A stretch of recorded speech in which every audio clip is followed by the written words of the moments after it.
Donc en résumé, à l'issue de ce chapitre, qu'est-ce qu'il faut retenir, quel est l'essentiel sur les probabilités, l'échantillonnage. Loi et probabilité d'un événement, donc pour une expérience aléatoire, l'ensemble des issues c'est appelé l'univers. Donc l'univers est constitué de toutes les issues qui le composent. Déterminer une loi de probabilité, c'est associer à chaque issue la probabilité qui lui correspond selon la situation. En général, le plus simple pour donner une loi de probabilité, c'est de faire un tableau, de la représenter dans un tableau à deux lignes. Première ligne dans laquelle vous mettez les issues, quelles sont les issues possibles dans votre expérience. Et deuxième ligne dans laquelle vous mettez les probabilités associées à chacune de ces issues. Dans une situation d'équiprobabilité, toutes les issues ont la même probabilité de se réaliser, donc toutes les probabilités sont les mêmes. La probabilité d'un événement est égale à la somme des probabilités des issues qui le réalisent. Par exemple, si votre événement A est constitué de 3 issues, l'issue 1, l'issue 3 et l'issue 5, alors la probabilité de A, c'est la probabilité de l'issue 1, plus la probabilité de l'issue 3, plus la probabilité de l'issue 5. Exemple que j'ai donné, classique, vous lancez votre dé, probabilité de faire un nombre pair, c'est la probabilité du 2, plus la probabilité du 4, plus la probabilité du 6, puisque 2, 4 et 6 sont les 3 issues qui composent l'événement faire un nombre pair, quand on lance un dé à 6 faces. Un événement impossible a pour probabilité 0, probabilité de l'événement impossible est égale à 0, un événement certain a pour probabilité 1, c'est-à-dire que probabilité d'oméga égale 1. Ici c'était la probabilité de l'ensemble vide qui vaut 0. On peut faire des simulations à l'aide de logiciels comme Python, les tableurs, les calculatrices pour avoir des nombres aléatoires de façon plus rapide que de s'embêter à lancer 100, 1000 ou 10 000 fois votre dé. Ça permet de réaliser des simulations, c'est-à-dire des expériences aléatoires modélisées sur un ordinateur qui comporte un grand nombre d'issues, un échantillon de grande taille,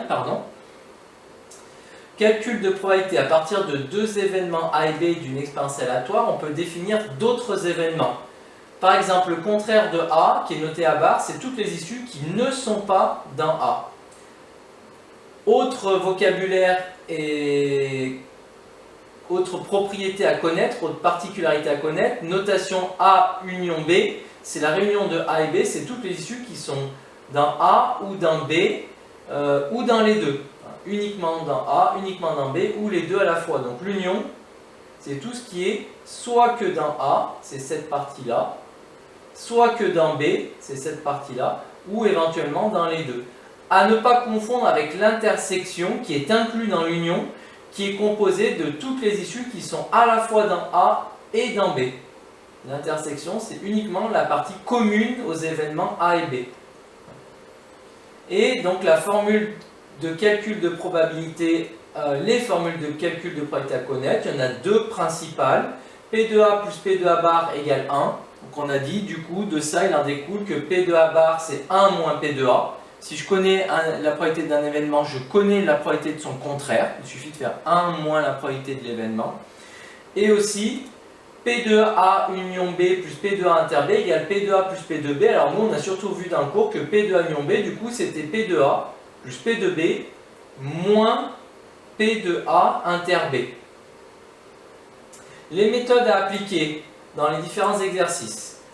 Comment déterminer une loi de probabilité? Déjà, identifier le cas dans lequel je me trouve suivant la situation de l'énoncé. Donc soyez vigilants, n'allez pas trop vite, lisez l'énoncé correctement, essayez de bien vous l'approprier, de bien le comprendre. Premier cas possible, si toutes les issues sont équiprobables, alors la probabilité d'une issue c'est 1 sur le nombre d'issues. Exemple, le lancer d'un dé équilibré, toutes les faces sont équiprobables si votre dé n'est pas truqué. Donc la probabilité de réaliser une face, c'est 1 sur 6.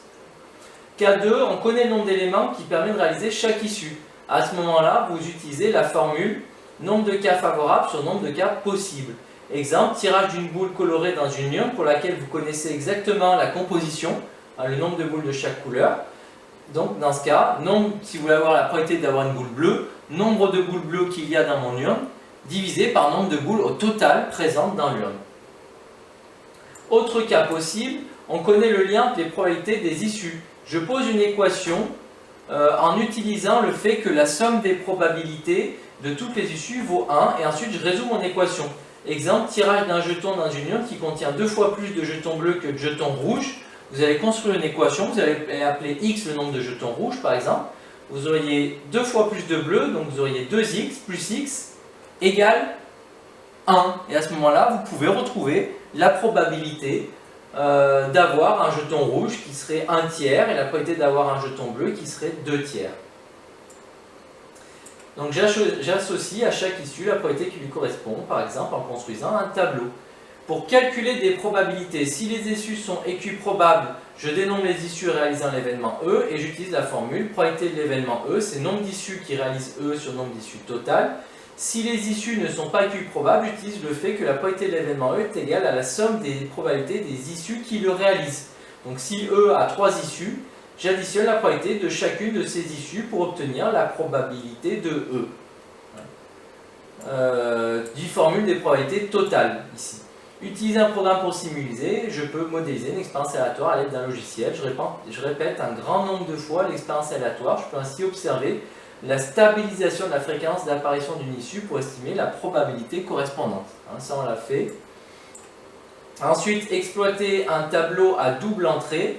Je peux représenter certaines situations par un tableau de probabilité. Pour compléter ce tableau, j'utilise les probabilités données dans l'énoncé. Je détermine les autres probabilités par le calcul. Un tableau classique, vous avez par exemple 2 événements. Donc vous avez soit A bar, soit B bar. Cette case-là, c'est donc A et B. Celle-ci, c'est A bar et B. Celle-ci, c'est A et B bar.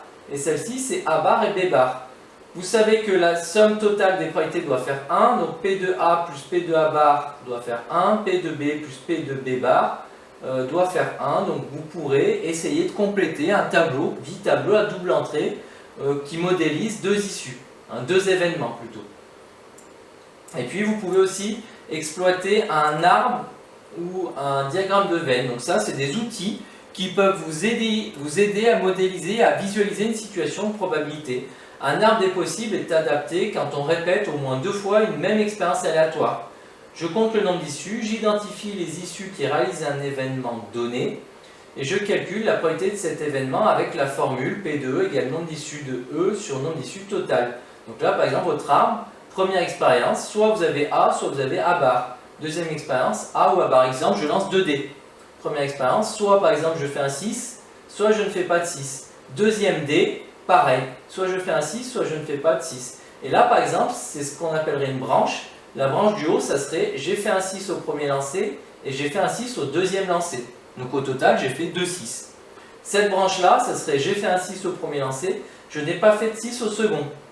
Cette branche-là, ce serait je n'ai pas fait de 6 au premier lancer, j'ai fait un 6 au second. Et la branche du bas, ça serait je n'ai pas fait de 6 au premier lancer, je n'ai pas fait de 6 au second, donc ça correspondrait à 0,6.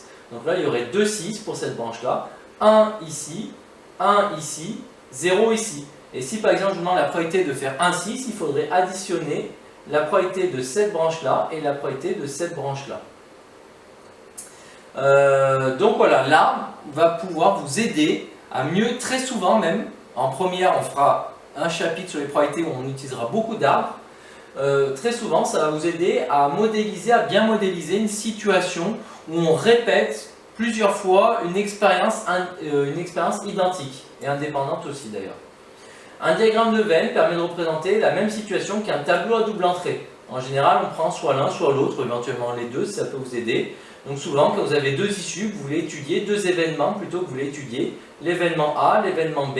Vous pouvez utiliser le diagramme de veine, comme ça vous pourrez voir qu'il y a une intersection, s'il y a une intersection, qu'il y a des ensembles qui sont que dans A, que dans B, que cet ensemble-là, c'est tout ce qui est dans A union B. Le tout inclus dans un univers oméga. Et puis sachez qu'on peut aussi utiliser un diagramme de veine pour représenter 3 événements, ou pourquoi pas plus. Après, bon, ça commence à être des diagrammes un petit peu plus compliqués à exploiter. Donc voilà pour l'essentiel à retenir sur les probabilités, être capable de les reconnaître, de faire un certain nombre de calculs avec et de manipuler les principales formules.